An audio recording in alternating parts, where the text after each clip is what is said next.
Visakha 93వ ward పరిధిలోని ప్రహ్లాదపురం శ్రీ షిర్డీ సాయిబాబా ఆలయంలో గురు పౌర్ణమి సందర్భంగా భక్తి శ్రద్ధలతో ప్రత్యేక పూజా కార్యక్రమాలు నిర్వహించారు. ఉదయం నుంచి సాయిబాబాకు మహాభిషేకం, విశేష అలంకరణ, అర్చనలు నిర్వహించగా అనంతరం భజన కార్యక్రమాలు భక్తులను ఆకట్టుకున్నాయి. ఈ సందర్భంగా ఆలయానికి పెద్ద సంఖ్యలో భక్తులు తరలివచ్చి బాబా ఆశీస్సులు పొందారు. ఆలయ నిర్వాహకులు భక్తులకు తీర్థప్రసాదాలు పంపిణీ చేయగా కార్యక్రమం ఆధ్యాత్మిక వాతావరణంలో ఘనంగా జరిగింది. గురుపౌర్ణమి సందర్భంగా సాయిబాబా నామస్మరణతో ఆలయం భక్తులతో కిక్కిరిసిపోయింది.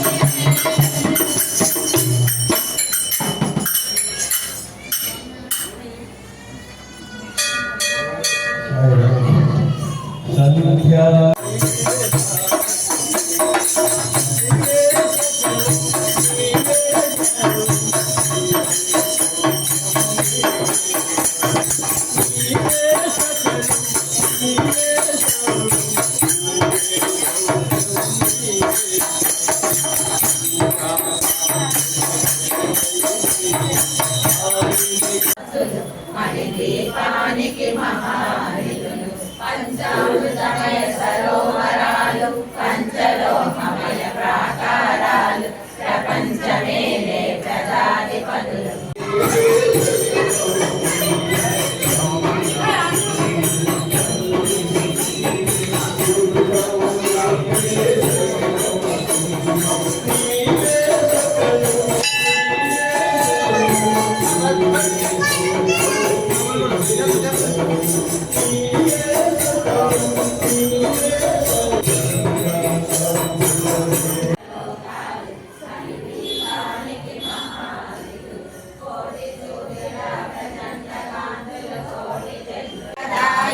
అంబుజవాసిని దేవగణాశ్రిత పాదయుతే జయ జయ హే మధుసూదన కామిని కామ్యరక్షిత భాగవి మంత్ర స్వరూపిణి మంత్రమయే సురగణ పూజిత శీఘ్ర ఫల ప్రద జ్ఞాన వికాసిని శాస్త్రనుతే భవభయహారిణి పాప విమోచని సాధు జనాశ్రిత పాదయుతే వికటాపని వారిని పాదయుతే జయ జయ హే మధుసూదన కామిని కలలక్ష్మి రూపేణ పాలయ మాం కలలక్ష్మి రూపేణ పాలయ.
సాయిరామ్ భక్త మహాశయులందరికీ కూడా గురు పౌర్ణమి శుభాకాంక్షలు. మన ఆలయం 1994 మార్చి 23న ఈ ఆలయం కట్టడం జరిగింది. నాటి నుంచి కూడా దినదిన ప్రవర్ధమానమై ఆలయం చక్కగా అభివృద్ధి చెందుతోంది. అలాగే మనకి మేడ మీద అమ్మవారిని ప్రతిష్ఠ చేయడం జరిగింది. అమ్మవారు ప్రతిష్ఠ చేసిన దగ్గర నుంచి కూడా లలితా భక్త మండలి వాళ్ళు ప్రతి లక్ష్మీవారం శుక్రవారం వచ్చి వారి యొక్క లలితా సహస్రనామాన్ని పారాయణ చేయడం జరుగుతోంది. అలాగే మన వినాయకుడు ఆలయం ఉంది, అలాగే లక్ష్మీదేవి ఆలయం ఉంది. లక్ష్మీదేవికి లలితాదేవికి కూడా ప్రతి శ్రావణ మాసంలో కూడా 4 శుక్రవారాలు చక్కగా పూజా కార్యక్రమాలు జరిపించడం జరుగుతోంది. అలాగే మన ఆలయం సాయిబాబా ఆలయం మొట్టమొదట సాయిబాబానే ప్రతిష్ఠ చేయడం జరిగింది. సాయిబాబాకి ప్రతి కార్యక్రమం ప్రతి లక్ష్మీవారం కూడా చక్కగా కార్యక్రమాలు జరుగుతూ వస్తున్నాయి. ఇక మన భారతదేశంలో ఎక్కడా లేనటువంటిది మహాసౌర యంత్రం. ఆ మహాసౌర యంత్రాన్ని ఒక్క మన ఆలయంలోనే బాబా పైన ప్రతిష్ఠ చేయడం జరిగింది. ప్రతి ఆదివారం కూడా వచ్చి అందరూ కూడా 7 వారాలు ఆ సూర్యనారాయణమూర్తికి అభిషేకాలు అలాగే పూజలు చేయడం జరుగుతూ వస్తుంది. అలాగే మన ఆలయం దినదిన ప్రవర్తమానమై పురోహితులతోటి చక్కగా కార్యక్రమాలు జరిపించడం జరుగుతోంది. కాబట్టి భక్త మహాశయులందరూ కూడా విరివిగా విచ్చేసి ఈ కార్యక్రమాలన్నింటినీ జయప్రదం చేయాలని చెప్పి కోరుకుంటున్నాం. జై శ్రీ సాయిరామ్. నా పేరు పద్మావతి. ఇక్కడ ఆయన గురువుగారు చెప్పినట్టుగానే 2094లో మొదట బాబా వారిని ప్రతిష్ఠ చేశారు. ఆ తర్వాత మేము అందరం సువాసినులు అందరం కలిసి ఒక 70 రోజులు దీక్షతో లక్ష్మీదేవిని ప్రతిష్ఠ చేశారు.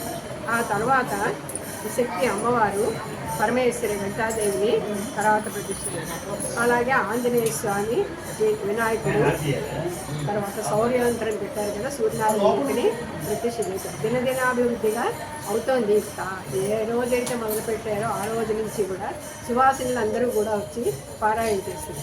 అయితే మూల పరాశక్తి ఆ పరమేశ్వరి. ఆ శక్తి స్వరూపుడు ఏంటంటే మొట్టమొదట ఆది పరాశక్తి ఆవిడే మూలం. లక్ష్మీదేవి ఆవిడే.